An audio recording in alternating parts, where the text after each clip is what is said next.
श्री शिव अष्टोत्तरशतनामावलिः। ॐ शिवाय नमः। ॐ महेश्वराय नमः। ॐ शम्भवे नमः। ॐ पिनाकिने नमः। ॐ शशिशेखराय नमः। ॐ वामदेवाय नमः। ॐ विरूपाक्षाय नमः। ॐ कपर्दिने नमः। ॐ नीललोहिताय नमः। ॐ शङ्कराय नमः। ॐ शूलपाणये नमः। ॐ खट्वाङ्गिने नमः। ॐ विष्णुवल्लभाय नमः। ॐ शिपिविष्टाय नमः। ॐ अम्बिकानाथाय नमः।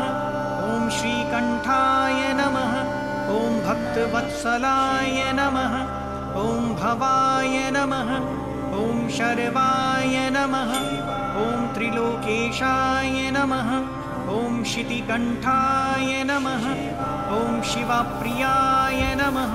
ॐ उग्राय नमः। ॐ कपालिने नमः। ॐ कामारये नमः। ॐ अन्धकासुरसृदनाय नमः। ॐ गङ्गाधराय नमः। ॐ ललाटाक्षाय नमः। ॐ कालकालाय नमः। ॐ कृपानिधये नमः। ॐ भीमाय नमः। ॐ परशुहस्ताय नमः। ॐ मृगपाणये नमः। ॐ जटाधराय नमः। ॐ कैलाशवासिने नमः। ॐ कवचिने नमः। ॐ कठोराय नमः। ॐ त्रिपुरान्तकाय नमः। ॐ वृषाङ्काय नमः। ॐ वृषभारूढाय नमः। ॐ भस्मोद्दलितविग्रहाय नमः। ॐ सामप्रियाय नमः। ॐ स्वरमयाय नमः।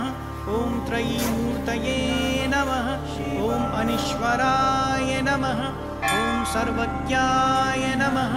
ॐ परमात्मने नमः। ॐ सूर्याग्निलोचनाय नमः। ॐ हविषे नमः। ॐ यज्ञमयाय नमः। ॐ सोमाय नमः। ॐ पञ्चवक्त्राय नमः। ॐ सदाशिवाय नमः। ॐ विश्वेश्वराय नमः।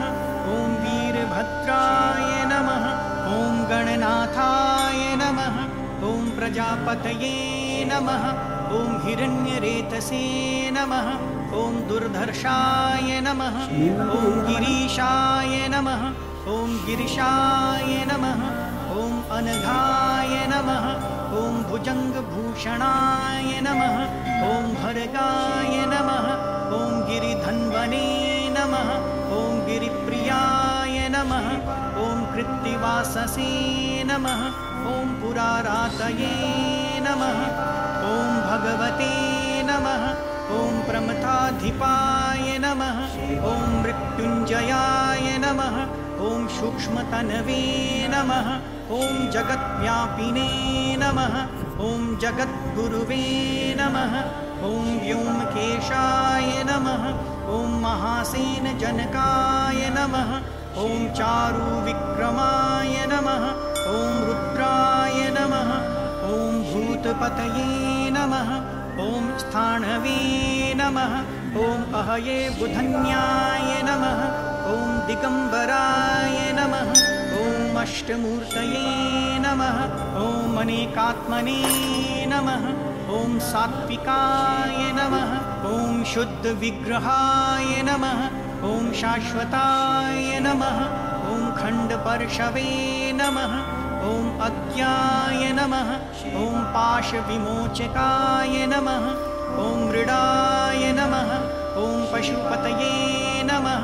ॐ देवाय नमः। ॐ महादेवाय नमः। ॐ अव्ययाय नमः। ॐ हरये नमः। ॐ भगनेत्रभिदे नमः। ॐ अव्यक्ताय नमः। ॐ दक्षाध्वरहराय नमः। ॐ हराय नमः। ॐ पूषदन्तभिदे नमः। ॐ अव्यग्राय नमः।